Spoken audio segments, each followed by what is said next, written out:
Halo semuanya, apa kabar? Hari ini kita akan membahas sebuah topik yang jujur aja dialami oleh banyak sekali orang, tapi mungkin agak segan buat dibicarakan, yaitu sembelit atau susah buang air besar. Tapi tenang aja, karena dalam pembahasan kali ini kita akan bedah bareng-bareng terapi yang gampang banget dan efektif, yang bisa langsung kamu coba di rumah supaya sistem pencernaan kita bisa kembali lancar dan nyaman. Yuk kita mulai? Kita mulai dulu dari sini. Coba deh direnungkan sejenak. Pernah nggak sih kamu ngerasain hari-hari di mana rasanya ke belakang itu jadi perjuangan? Ada perasaan kayak belum selesai, belum tuntas, atau bahkan harus ngeden lebih kuat dari biasanya.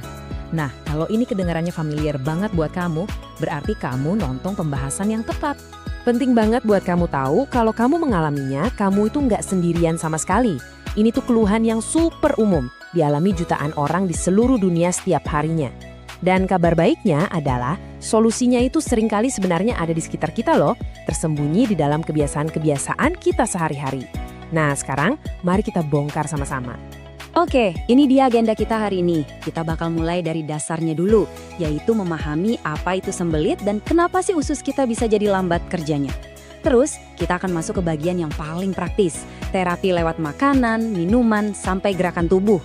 Dan yang paling penting di akhir, kita akan bahas soal satu elemen yang menyatukan semuanya, yaitu konsistensi. Kita masuk ke bagian pertama, sembelit sebagai masalah umum. Ya, mungkin kedengarannya sepele ya, tapi kalau dibiarin terus-terusan, kondisi ini tuh bisa ngaruh banget loh ke energi kita, ke mood kita, dan pastinya ke kenyamanan kita pas beraktivitas sehari-hari. Yuk, kita kenali lebih dalam gejalanya. Jadi, apa aja sih tanda-tandanya? Sembelit itu bukan cuma soal seberapa sering kita ke belakang. Misalnya, buang air besar kurang dari 3 kali seminggu. Tapi, ini juga tentang gimana prosesnya. Apa perlu ngeden kuat banget? Apa setelahnya masih ada perasaan nggak tuntas? Atau perut yang rasanya begah dan nggak nyaman terus? Nah, ini semua adalah sinyal dari tubuh kita bahwa ada sesuatu yang perlu kita perbaiki. Nah, sekarang kita masuk ke akar masalahnya. Kenapa sih usus kita bisa jadi lambat? Karena dengan kita paham kenapanya, kita bisa nemuin solusi yang paling tepat sasaran. Sebenarnya cuma ada 3 elemen penting yang jadi penentu kelancaran sistem pencernaan kita. Coba kita bayangin dulu sistem kerjanya secara sederhana. Anggap aja usus besar kita itu kayak sebuah pipa atau wadah yang panjang. Tugasnya itu menyerap air dari sisa makanan, lalu dengan gerakan ototnya, dia akan mendorong sisa ampasnya keluar dari tubuh. Jadi, kunci utamanya itu ada di seberapa efisien proses pendorongan ini terjadi. Nah, supaya si mesin pendorong ini bisa bekerja dengan mulus dan lancar, dia itu butuh 3 bahan bakar utama. Makanan yang tepat, cairan yang cukup, dan juga gerakan. Kalau salah satu aja dari 3 ini kurang, seluruh sistem bisa macet dan melambat. Yuk kita bahas satu persatu. Elemen yang pertama adalah serat. Mungkin udah sering banget ya dengar soal ini, tapi perannya itu benar-benar krusial. Bayangin aja, serat itu kayak sikat atau sapu alami di dalam usus kita. Dia bantu bersihin dinding-dinding usus, dan yang paling penting, serat itu nambahin massa atau volume kekotoran, jadi bentuknya lebih padat dan lebih gampang buat didorong keluar sama usus. Oke, elemen kedua adalah cairan. Ini logikanya sederhana banget. Tanpa air yang cukup, sisa makanan di usus kita itu bakal jadi kering, keras, kayak kerikil gitu.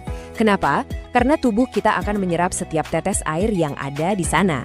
Akibatnya, kotoran jadi susah banget buat bergerak. Nah, dengan cairan yang cukup, kita ngejaga semuanya tetap lunak dan gampang meluncur. Dan elemen ketiga yang sering dilupakan adalah gerakan. Usus kita itu punya otot yang secara alami akan berkontraksi untuk mendorong isinya ke bawah. Nah, aktivitas fisik, bahkan cuma jalan santai, itu fungsinya kayak tombol start buat gerakan otot ini. Kalau kita terlalu banyak diam atau duduk, otot-otot usus kita ini juga jadi ikutan mager alias malas gerak. Oke, kita udah tahu nih 3 biang keroknya. Kurang serat, kurang cairan, dan kurang gerak. Sekarang, saatnya kita fokus ke solusinya. Kita mulai dari yang paling dasar dan paling gampang kita kontrol setiap hari, yaitu terapi lewat makanan dan minuman. Nah, ini dia tim pahlawan super buat pencernaan kita. Ada sayuran hijau, buah-buahan, berbagai jenis kacang-kacangan, dan juga biji-bijian. Poin pentingnya di sini adalah jangan nunggu sampai sembelit datang baru makan ini semua. Anggap ini sebagai investasi harian buat membangun pencernaan yang kuat, bukan sebagai obat darurat. Di slide ini kelihatan jelas banget perbandingannya ya. Di sebelah kiri kita punya makanan-makanan yang membantu usus kita. yang kaya serat, yang mengandung lemak sehat, yang fungsinya kayak pelumas alami, dan pastinya air putih yang cukup. Nah, di sisi kanan, ini adalah makanan-makanan yang perlu kita batasi. Bukan dihilangkan total ya, tapi dikurangi porsinya. Makanan olahan, gorengan, sama daging merah berlebih, itu cenderung sedikit seratnya dan bisa bikin kerja usus jadi lebih lambat. Nah, ini ada satu tips jitu yang menarik banget.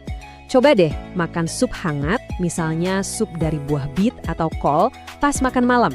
Tujuannya apa? Tujuannya adalah untuk menghidrasi atau memberi cairan ke usus besar kita selama man. Jadi ini ibaratnya kita ngasih bekal cairan buat sistem pencernaan supaya besok paginya semuanya udah siap buat bergerak dengan lebih lancar. Kita lanjut ke pilar solusi berikutnya. Selain dari apa yang kita makan, apa yang kita lakukan dengan tubuh kita juga punya peran yang gede banget. Nah, sekarang kita akan bahas soal terapi gerakan dan pentingnya punya rutinitas untuk membangunkan kembali sistem pencernaan kita. Coba deh, terapin rutinitas pagi yang super simple ini. Begitu bangun tidur, langsung minum segelas atau 1,5 gelas air hangat pas perut masih kosong. Ini fungsinya untuk membangunkan organ-organ dalam kita. Setelah itu, bergerak sedikit aja. Cukup jalan santai di dalam atau sekitar rumah. Kombinasi air dan gerakan ini adalah pemicu yang sangat kuat untuk refleks alami tubuh yang ngasih sinyal ke usus besar, oke, sudah waktunya bergerak. Sambil kita membangun kebiasaan yang baik, penting juga buat kita mengurangi kebiasaan yang kurang baik. Duduk lamaan itu bikin usus kita kayak tertidur. Terus, kebiasaan lain kayak merokok atau minum alkohol berlebihan juga bisa mengganggu ritme alaminya.